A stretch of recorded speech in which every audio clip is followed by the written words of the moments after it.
Love you India. இனிமையிலும் இனிமையான உலக மக்கள் அனைவரும் யோகா நாகின் சார்பாக வணக்கத்தை தெரிவித்து எப்போதும் போல பயிற்சியை தொடங்க தயாராகிட்ட நிலையில யோகானா வளையுத்தன்மை எல்லாருக்கும் இருக்குனுங்க. அதுதாங்க இந்த வளையுத்தன்மை. முதல்ல பார்த்தா கழுத்து தெரில, கழுத்து எங்க இருக்கு? உள்ள இருக்கு, தானா வரும். இதை மையமா வச்சு இப்ப பயிற்சி கொடுக்க தயாராகிட்ட நிலையில யோகாவுக்கு மிக மிக அவசியம் என்ன தேவை? மூச்சு. அதையும் தாண்டி வளையும் தன்மை தேவை. அது ஆயத்த பயிற்சி என்று சொல்லப்படலாம். ஆயத்த பயிற்சி யார் ஒருத்தங்க எடுத்துக்கிறாங்களோ ஆசனங்கள் ஈஸி.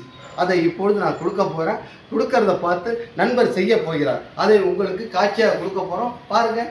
முதல்ல 2 காலையும் ஒன்றா வைக்கணும். இறைவனை எப்போதும் நடக்கணும். அப்புறம் தனித்தனியாக பிரிக்கணும். இதில் அப்படியே யாம வச்சுங்க. இல்லை, நாட்டிய ஆசனத்துக்குள்ளே வரணும். நாட்டிய ஆசனம் அப்படியே கீழே மறுபடி நாட்டியை தெரிஞ்சு விலகி கையை இப்படி இயேசுநாதரை வணங்குவது போல் இப்படி வச்சு, ஐயா இயேசுநாதரை எல்லாரையும் அருள் புரிய வேண்டும் என்று வணங்கி அப்புறம் அப்படியே மறுபடி இந்த இடத்துல கால்முட்டியை வச்சு இந்த இடத்துல வச்சு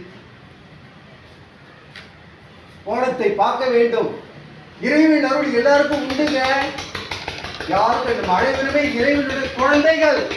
அதை அப்படியே வச்சு 2 பக்கமும் செய்யறதுக்கு நம்ம உடல் ஒத்துழைக்குதா என்று பார்க்க வேண்டும்.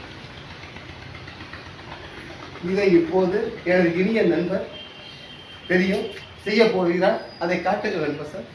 முதல்ல மக்களுக்கெல்லாம் வணக்கம் வைங்க. வணக்கத்தை வச்சு பயிற்சியை தொடருங்க. தப்பா செஞ்சா கூட பரவாயில்ல, அதான் முக்கியம்.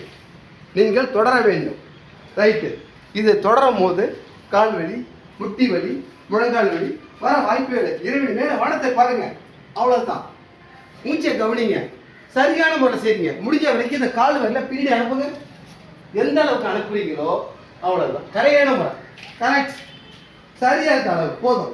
ஒரு 10 எண்ணிக்கை மனசுக்குள்ளே எண்ணிங்க. ஒரே டயத்தில் எண்ணி செல்ல முடியாது.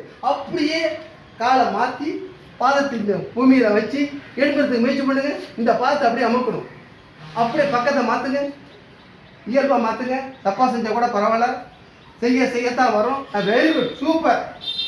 மூச்சை கவனிங்க, சுவாசத்தை கவனியுங்கள். ஆயுள் கூடும். வார்த்தையை கவனியுங்கள், மதிப்பு கூடும் என்று சொல்லி அருமையான முறையில் அந்த பயிற்சியை செஞ்சுட்டீங்க. உங்களுக்கு முதல்ல நன்றி சொல்றோம். மக்கள் எல்லாம் முயற்சி எடுங்க. வராத போனால் வலியுறுத்தக்கூடாது என்று கூறி அனைவரும் வாழ்க நலம், வளர்க யோகா, பெல்பட் அமுக்க மறந்துடாதீங்க என்று கூறி விடைபெறுகிறேன். வணக்கம்.